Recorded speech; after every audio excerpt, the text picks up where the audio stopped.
Jordaniens, les Égyptiens, ils sont très sincèrement optimistes à l'arrivée de Donald Trump, et est-ce qu'ils ont raison? Alors les Palestiniens, eux, sont agréablement surpris, j'allais dire, parce qu'ils étaient assez effrayés par Donald Trump, et en réalité, la façon dont il a reçu Mahmoud Abbas à la Maison-Blanche était très favorable. Depuis, il ne cesse d'envoyer des messages selon lesquels il va faire dans son discours en Israël.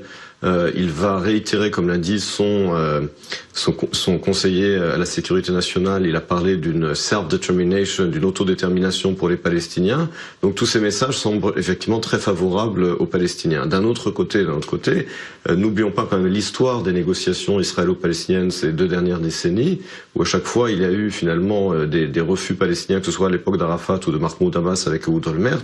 Il n'est pas impossible qu'encore une fois, comme l'avait dit Abba Eban, les Palestiniens ne manquent jamais une opportunité de rater une opportunité. Donc si encore une fois Abbas dit non à une proposition, eh bien il est possible que Trump se débarrasse de ce dossier en disant écoutez, débrouillez-vous, j'ai autre chose à faire.